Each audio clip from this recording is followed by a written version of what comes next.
So one person went to a saintly person. He was telling that you are so nice. How I am not able to leave up my sinful activities, but you are able to do it so nicely.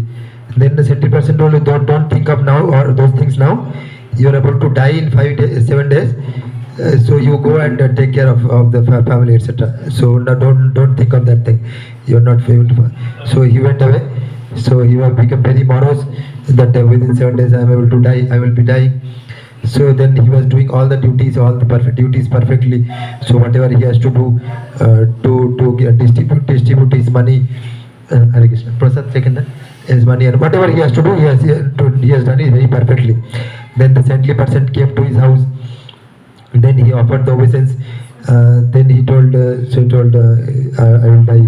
That person told. Then the saintly person, no, you will not die. I just joke with you, and but you tell me how many sins these 5 days, 6 days you have done. Previously you are telling that every day you are very sinful, but this 5 6 days, how many sinful activities you did? He told no, not a single sin I have done. He told why? Because I was busy and I was very serious and I was very busy. So that is the teaching. So we have to be very serious and keep ourselves busy in positive things. And if you are serious, then automatic other negative things will not be doing. But if you are casual, then we may keep on doing these things. And even if we life after life, if you are doing also, we may not get liberated. But devotional service is so powerful that if you do it very perfectly, small time also is sufficient for liberation. So इसके लिए कुछ as नहीं है, ideal age है कम आ रहा, but कोई भी as में जब भी ले सकते हैं, उधर से वेरी सीरियसली लेना है. हाँ,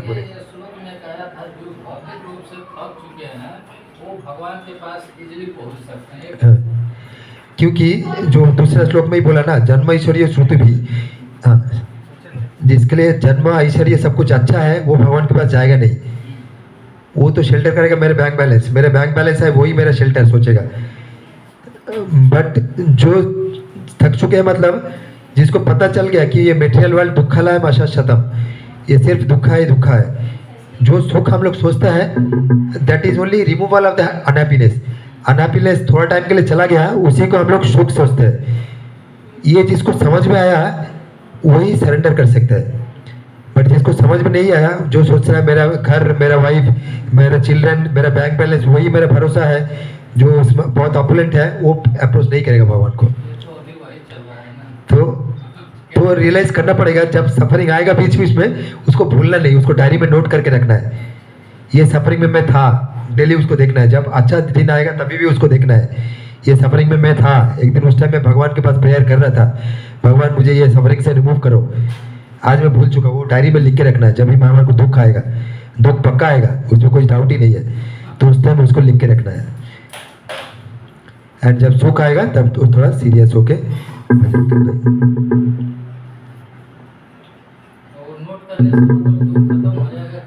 खत्म तो नहीं होगा, बट एटलीस्ट आपको याद आएगा, भूलेंगे नहीं. और वाइफ को बोलिए मुझे याद दिलाने के लिए. वाइफ को, किसी को, मतलब जो भी नियर बाई है, बच्चे को, हाँ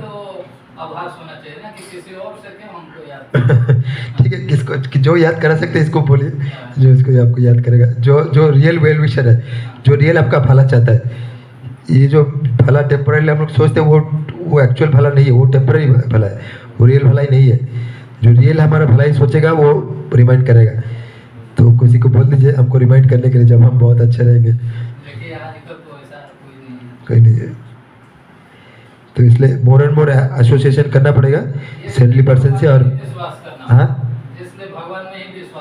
विश्वास करना है, और ये भक्ति का क्रिया जो है वो करना है, प्रैक्टिस करना है, रेगुलरली थोड़ा जप करना है, पढ़ना है शास्त्र, भगवान का पूजा करना है, ये सब चीज़ रेगुलरली करना है, उसको छोड़ना नहीं है. धीरे धीरे भगवान अपॉर्चुनिटी देते रहेंगे, देन हमको समझ में आएगा. फर्स्ट समझ में आना चाहिए कि ये बात शास्त्र का, कि दुखालयम अशाश्वतम, ये मेटेरियल वर्ल्ड हमारा परमानेंट रहने का नहीं है. दुखालयम अशाश्वतम, temporary. And full of miseries. इस ये अंडरस्टैंडिंग पहले होना चाहिए, फर्स्ट स्टेप होना चाहिए, तभी हम लोग थोड़ा सीरियस हो सकते हैं। जैसे वो स्टोरी बोला ना, सेंटली पर्सन जब बोला तुम 7 दिन में मरने वाला हो, तब वो कुछ ये नहीं कर रहा था, कुछ पाप नहीं कर रहा था उस टाइम, तब वो सीरियस हो गया था बहुत। तो ये सीरियसनेस जब होगा तब हम लोग ये सब नहीं करेंगे। ठीक है, कुछ ठीक है, बस ये कुछ क्लियर नहीं होगा, बट सुनते सुनते सुनते सुनते होगा। पहले तो फर्स्ट इंसेंटिव रहेगा, जब ये सुनेंगे आपका मन में बहुत आनंद आएगा, ये एक इंसेंटिव है। जब आप भक्त संग करेंगे ना, नाम संकीर्तन करेंगे, आपका पीस एंड हैप्पीनेस आएगा, आपको मन में शांति आएगा और हैप्पीनेस आएगा। ये एक इंसेंटिव भगवान दे के रखा है, बट उसको भूलना नहीं, वो भी लिख के रखना है। माया ऐसा है, वो भुला देता है, वो कुछ ना कुछ और एंगेजमेंट दे ही देता है।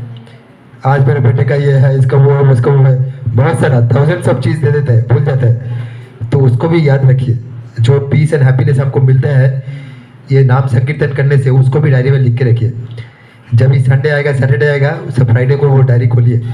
संडे को दूसरा एंगेजमेंट मत रखिए, सैटरडे को दूसरा एंगेजमेंट, उसको साइड लाइन करिए, इसको प्रायोरिटी दीजिए। सर उतना दिन के बाद मैं यार बहुत मैं खुश हो गया, मेरे को हैप्पी हो रहा है, अच्छा लग रहा है। अच्छा लग रहा था ना, बट किसी का वो हैप्पीनेस 3-4 दिन रहता है। जैसे भावानी बोलता है मेरे पास 3-4 दिन वो हैप्पीनेस रहता है, बाद में धीरे धीरे डिस्चार्ज हो जाता है। देन हमको लगता है कब फिर से सैटरडे आएगा, कब फिर से सैटरडे आएगा, चार्ज होगा। कुछ लोगों का एक दिन में भूल जाता है, एक दिन जाके फिर मोबाइल में एक बार बैठ जाएगा ना, मोबाइल इतना डिस्ट्रैक्शन है, एक दिन में भुला देगा। वो माया का एक स्वरूप है, अभी के लिए माया का स्वरूप है मोबाइल। पहले जमाने में दूसरा स्वरूप था, अभी माया का स्वरूप है मोबाइल। मोबाइल में एक बार बैठ जाएंगे तुरंत भूल जाएंगे। बट आप गौर से सोचेंगे, नेक्स्ट डे सोचेंगे, रियली मुझे मोबाइल हैप्पीनेस दिया क्या? मोबाइल में तो मैं एडिक्टेड हो गया, बट रियली मोबाइल मुझे हैप्पीनेस दिया क्या? मेरा टाइम ओनली ऑक्यूपाई कर लिया, बट हैप्पीनेस तो नहीं दिया। अगर रियली आप सोचेंगे तो तब आप मोर सीरियस होंगे। देन मोर साधु संग करेंगे और पढ़ेंगे ये सब स्क्रिप्चर्स जो भगवान हमको देखे गए। भगवान तो अभी डायरेक्टली हम भगवान को अप्रोच नहीं कर सकते, भगवान को कान से सुनना है, हम भगवान को देखना नहीं है। भगवान को ये आँख आपको धोखा दे सकता है, बट कान से आप भगवान को ले सकते हैं। कान से प्रॉपर चीज़ सुनेंगे तो हम भगवान को, कान से सुनेंगे तो हम भगवान को देख सकते हैं। ये सब सुनना है और पढ़ना है, शास्त्र पढ़ना है, तभी हमको ये स्पिरिचुअल स्ट्रेंथ आएगा। स्ट्रेंथ आते तब करते रहेंगे। ठीक है, छोटा सा डाउट है सर, जो हम काम कर रहे हैं वो तो एनीवे भगवान ने ही दिया है ना सर। हाँ, फैमिली काम कर रहे हैं तो उसको छोड़कर हम कीर्तन करेंगे, या वो हमारी ड्यूटी है, वो तो करना पड़ेगा। ये भी ड्यूटी है, ड्यूटी दोनों है, बट वो ड्यूटी आप लाइफ को एडजस्ट कर सकते हैं। ऐसा एडजस्ट करेंगे, वो काम जो है हम कल कर सकते हैं, इधर से जाने के बाद कर सकते हैं, पहले कर सकते हैं। वो डिपेंड ऑन कितना सीरियस आप जितना सीरियस होंगे उतना आप वो कर सकते हैं। जब आप वो करते रहेंगे ना, लॉर्ड आपको वो मोर एंड मोर अपॉर्चुनिटी देगा। इनिशियली आप ढीले ढलाया चलेगा, करने से भी चलेगा, नहीं करने से भी चलेगा, ऐसा है तो उस तरह का चीज़ ज़्यादा आएगा, उस तरह का जो हमको लगेगा मटेरियल ड्यूटी उस तरह जाता आएगा। बट आप थोड़ा सीरियसनेस होंगे ना, तो ऑटोमेटिकली अपॉर्चुनिटी ऐसा आएगा, वो काम आप दूसरा दिन कर सकते हैं, फ्राइडे कर सकते हैं, सैटरडे कर दूसरा दिन कर सकते हैं, ऐसा अपॉर्चुनिटी आएगा। बट पहले आपका मन में एक डिटर्मिनेशन होना चाहिए, देन वो अपॉर्चुनिटी आएगा। ठीक है, और जितना आप भक्ति करेंगे ना, उतना आपको शार्पनेस आएगा। अब कोई भी चीज़ जो काम आप 10 घंटे में करते हैं, आप अच्छा भक्ति करेंगे, अच्छा चैंटिंग करेंगे ना, वो सेम चाप काम आप 1-2 घंटा में कर सकते हैं। जो काम मटेरियलिस्टिक लेजी लोग 10 घंटा में करते हैं, वो काम डिवोटी लोग 1 घंटा में कर देगा। तो उसके लिए आपके लिए 9 घंटा हाथ में मिलेगा। तो इसलिए डिवोशन सर्विस सीरियसली जितना करना है उतना आपको बेनिफिट ही बेनिफिट है। एंड ऑटोमेटिकली आधा चीज़ का टाइम आपको मिल ही जाएगा सब कुछ करने के लिए, कुछ आपको छोड़ने की जरूरत नहीं है, सब कुछ हो ही जाएगा। ठीक है, वंशा कल्पतरुभ्यश्च कृपा सिन्धुभ्यश्च पतितानां पावनेभ्यो वैष्णवेभ्यो नमो नमः। Thank you for joining.